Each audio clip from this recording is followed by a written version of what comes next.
माता के भक्तों को अंकुश और राजा का नमस्कार। हम दोनों भाई माँ की एक कहानी सुनाने जा रहे हैं। उम्मीद है कि आप सब इसे ध्यान से जरूर सुनेंगे। जय माता दी। ये कहानी है माँ के चमत्कार की, मूर्तियाँ गढ़ने वाले कलाकार की। गाँव का रहने वाला एक भोला कुम्हार, मूर्तियों का किया करता था कारोबार। देवताओं की गढ़ करके वो मूर्तियाँ फूंक देता था वो प्यारे रंगों से। जाके बाजार फिर बेच आता था वो, जीवन यापन के लायक कमाता था वो। भक्ति में लीन दुर्गा की रहता था वो, दुख गरीबी का हालांकि सहता था वो। माँ से उसको मगर कुछ शिकायत न थी, धन मिले पद मिले ऐसी नीयत न थी। उसकी पत्नी थी गुणवान और नेक थी, ये समझिए कि वो लाखों में एक थी।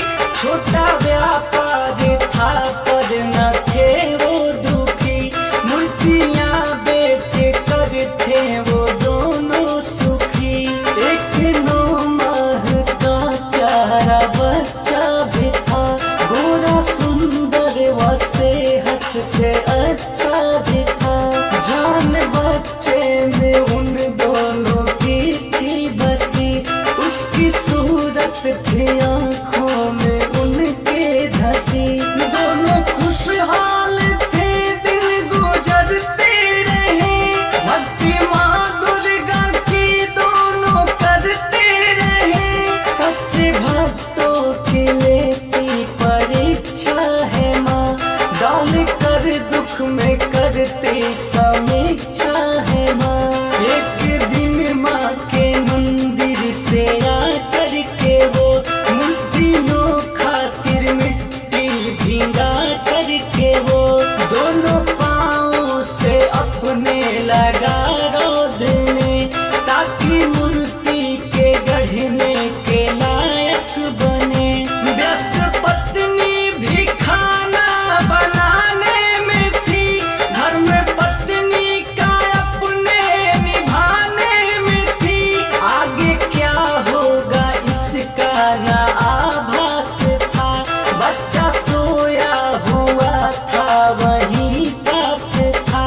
नींद टूटी अचानक तो चलने लगा, और गिर गिर के थोड़ा संभलने लगा।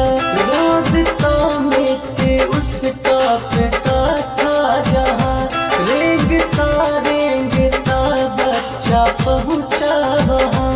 माँ की धुन में था खोया हुआ वो कुम्हार, कर रहा था वो माँ दुर्गा की जय जयकार। पास अपने पिता के सरकते हुए आ गया बच्चा हंसते हुमकते हुए।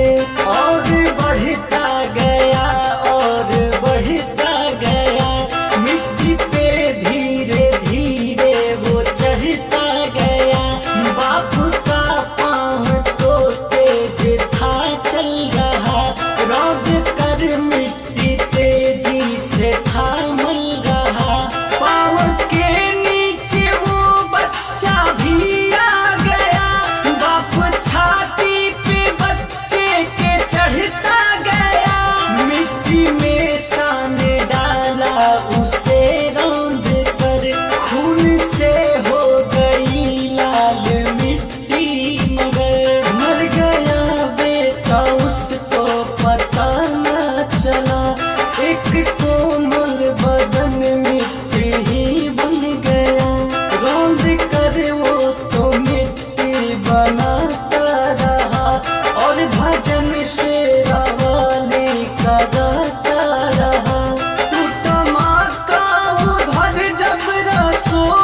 घटना का ज्ञान, वो भी रोने लगा मार कर सिर पे हाथ, और माँ दुर्गा से बोला रो कर ये बात, मैंने ही ले ली है अपने बच्चे की जान, जबकि मैंने लगाया था माँ तेरा ध्यान। आज भक्ति पे आए ना चिंता है ये, क्या कहूँ ये बता आज मैं पत्नी से, बोली पत्नी थी अब ऐसा कर जाने दो, मेरा लौटाओ बेटा या मर जाने दो।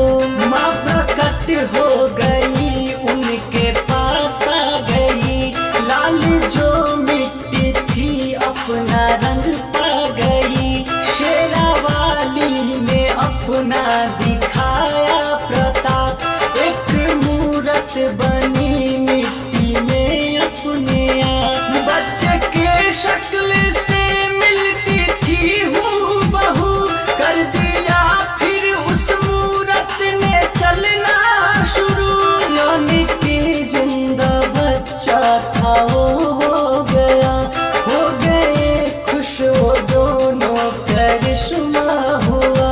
माँ ये कहने लगी कि तुझे आस था, दुख में भी तुझको मुझ पे ही विश्वास था, पति पत्नी गिरे पाँव पे खुश हुए, शेरा वाली से ये दीप कहने लगे, शेरा वाली से ये दीप कहने लगे, तू है दयालु शेरा वाली, भक्ति की लाज बचा ली, तू है दयालु शेरा वाली, भक्ति की लाज बचा ली, तुझ पे है विश्वास हमारा और विश्वास रहेगा, आस पुराने वाली से ही सबको आस रहेगा, रख ले शरण में नौनिहाल को, लंबी उम्र दे मेरे लाल को, है माँ रख ले शरण में नौनिहाल को, लंबी उम्र दे मेरे लाल को।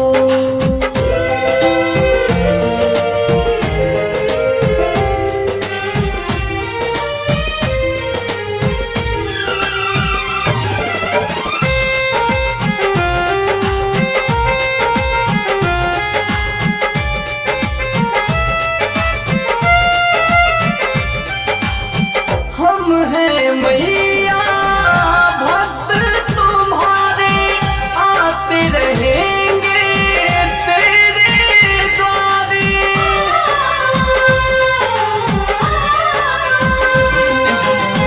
हम हैं मैया भक्त तुम्हारे, आते रहेंगे तेरे द्वारे, भक्ति का वर देते रहना, और न ज्यादा है कुछ कहना, हम हैं तेरी शरणों में मैया, बेटा भी है शरण में, हमें हारने मत देना तुम जीवन के इस रण में, रख ले शरण में नौनिहाल को, लंबी उम्र दे मेरे लाल को, ऐ माँ रख ले शरण में नौनिहाल को, लंबी उम्र दे मेरे लाल को।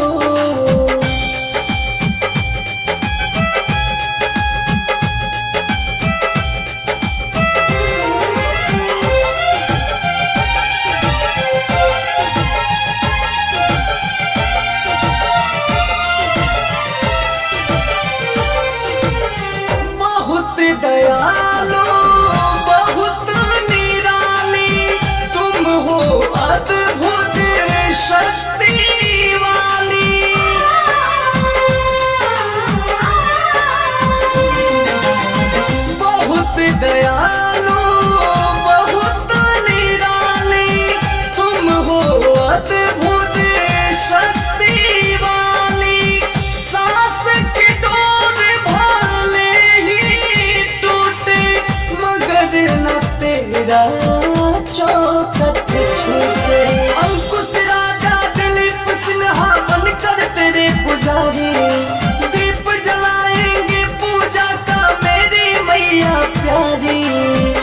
रख ले शरण में नौनिहाल को।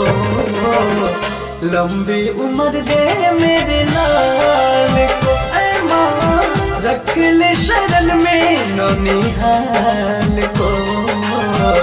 लंबी उम्र दे मेरे लाल को।